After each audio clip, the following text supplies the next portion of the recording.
Hello, my MGTOW brothers.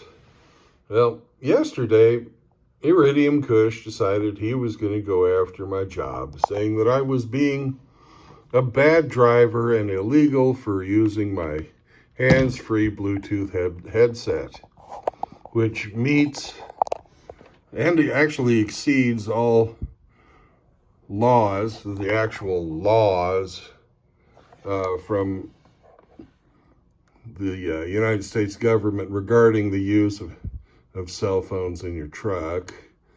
But Laz decided he'd pile on and offer an opinion on a subject that he obviously knows nothing about. And he's done it by using an ad hominem sort of approach and a couple of, correlation fallacies. Anyways, ever notice how Brandon Trueblood believes in a Christian God, despite there being absolutely no evidence that the Christian God exists? Says Lazarus. I don't agree. That's why it's called having faith in God. Well, you've got to have faith in God if you want to go to heaven. It's part of the deal. But yeah, we'll let that one slide. Okay, now, yet while you provide Brandon Trueblood with cold, hard evidence based on scientific studies and valid, reliable statistics, he rejects it. Well, that's not actually a statement of my position. I was pointing out that the law, which is what we have to go by, doesn't say that what I'm doing is illegal. In fact, I have met all the criteria to be in compliance with the law. Okay? It's within close proximity that it's operable while the driver is restrained in a properly installed and adjusted, or by properly adjusted seat belts. Done. Check. Use an earpiece or speaker phone function. I have the earpiece part of that. Use voice-activated dialing. I've got that covered. And use hands-free features to comply. A driver must have his or her mobile telephone located where he or she is able to initiate, answer, or terminate a call by touching a single button. The driver must be in the seated driving position and properly restrained by a seatbelt. Drivers are not in compliance if they unsafely reach for a mobile phone, even if they intend to use the hands-free function. Okay? So, I have met all of the conditions to remain in compliance with the law of the United States for driving a commercial motor vehicle on the highways. So, any suggestion that I'm not in compliance with that is an utter and absolute fabrication on the part of you guys. So, just to make that clear, that is not a statement of what, an accurate statement of what my position is, Mr. Lazarus. So, you're lying to people in your second sentence already. Okay, so you've misstated my position, and, let's go on to take a look at, we won't worry about your willful ignorance, because it's not occurring. That's a straw man argument on your part, so we can just write that off at the moment. Drivers who talk on phones, both hands-free and handheld, are 4 times more likely to be in a crash, resulting in injuries. From Break.org, 2024. Okay? Well, Break.org. Who are those guys, and why haven't they broken out the difference between hands-free and handheld? Why do they lump them together? Is it possibly to pad their statistics? I believe it is. because, well, they wouldn't have us using hands-free devices if there wasn't a difference. In fact, they wouldn't have made the laws if there was not a difference in the amount of attention that we can pay to the road. We're not allowed to read our text. We're not allowed to text. We're not allowed to watch videos or anything like that while we're driving. And I don't. I have my phone set up like a dash cam, which are legal in all 50 fucking states. So, fuck off. So, let's get back to, well, break.org. Who is break.org? Let's go up here and go to the top of the page, and we'll show you that this is break.org. They're a campaign for change. They campaign for evidence-based solutions to stop road crashes, reduce harm, and support victims. Sounds noble enough. But who are they really? What is their function in life? Look at that. They're a lobbying organization. And they aim to change legislation and government policy so we can all use roads safely, whoever we are and however we travel. My goodness gracious. They work collaboratively to strengthen our evidence base, raise awareness, and build critical mass of support. That's a bunch of word salad. Love it. Look at that. They're all talking to each other, and they have a safe system approach. We support the safe system approach to road safety, where all components of road systems work together to start crashes and reduce harm. But mostly what they do is they invest in lobbying for changes in policy. Let's see where the money comes from for break.org. Because usually, if you follow the money, you'll find the motivation. Here's a little website that I like to use when I'm donating to charities. It's called Giving is Great, right? And they rate people. They rate these charities. And this is the rating for break.org. Their finances, they score a -3. Ooh, that's not good. That's not good at all. Okay. So, why is their spending so awful?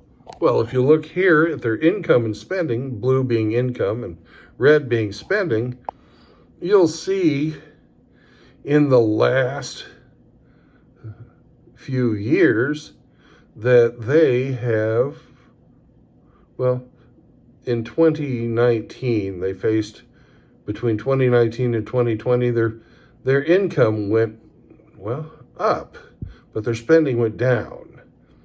Well, that's okay. They had a surplus. Great.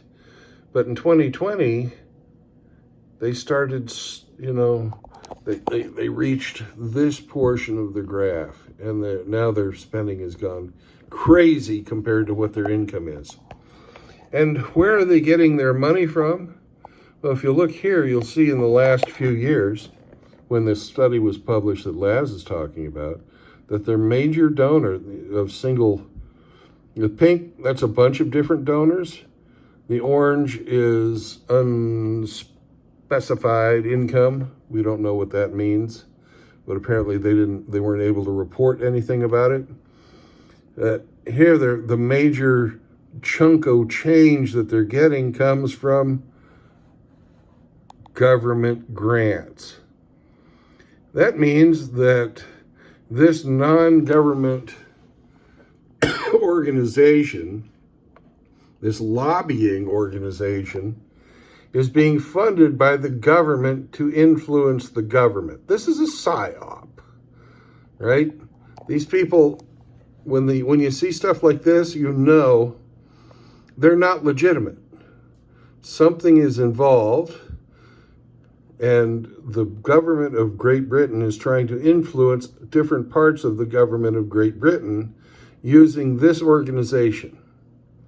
So, no, we can't regard them as a reliable source. Sorry, Laz, but Break.org, they fail the litmus test. Okay, sorry, but, and you think I'm an idiot? Well, it's true. I got married twice. I admit it all the time. I'm a dumbass. But I'm smart enough to see through your bullshit. Okay, now let's take a look at Lazarus's other study that he says he cites, but he never actually cites it. He just puts Zwickna.com as as a site. He's citing this, but he never actually says that anything that they've written. So I don't even know why it's on. I did my own research too, buddy. So let's look at Zwickna. We'll go up here to the top of the page here, and you can see what a beautiful web page they have. There's Zwickna's web page. Dangers of using hands-free devices while driving. This is an article, not exactly a scientific paper.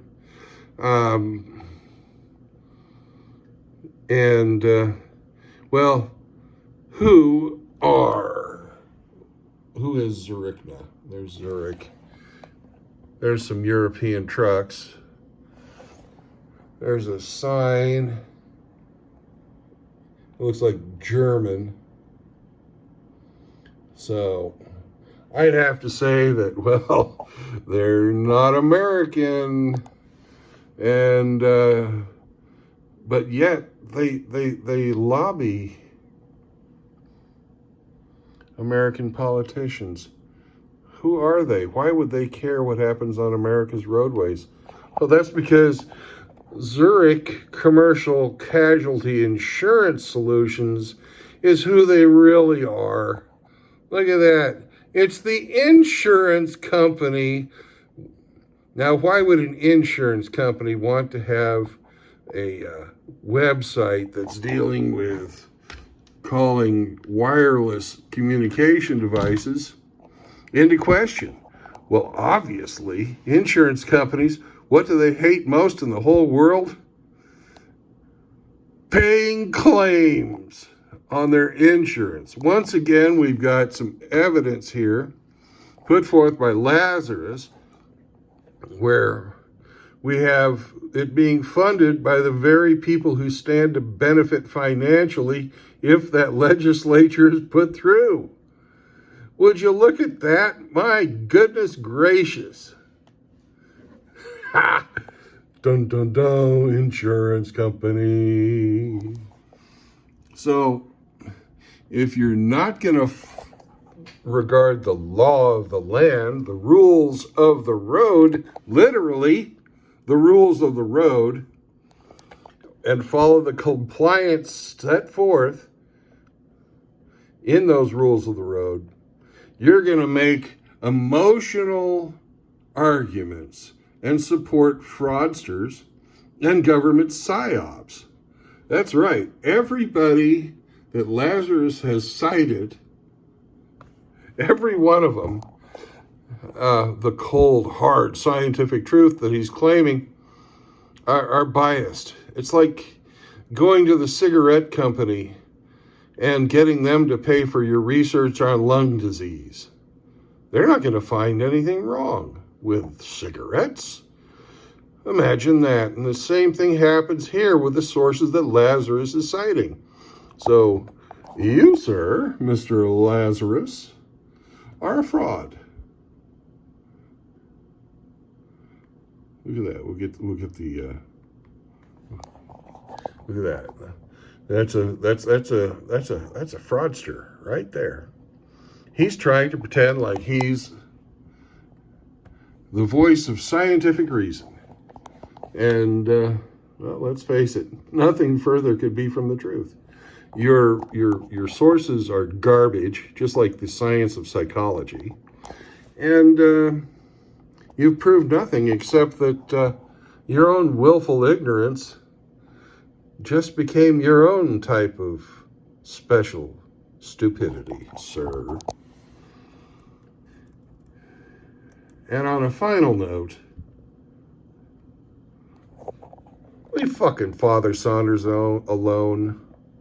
That stream I did on addictions was all about the monetary costs. It had nothing to do with anything other than how much shit costs and how you could save money by not doing it. You know, stop fucking misquoting people. Stop putting false words in their mouth. You're an asshole. Everybody knows you're an asshole, and you're also a fraud. You know, you have absolutely no basis in reality.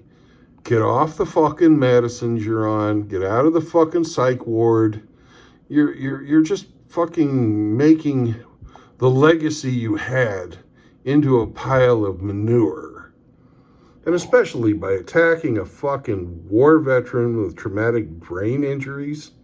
Come on, man. Come on. Stop it.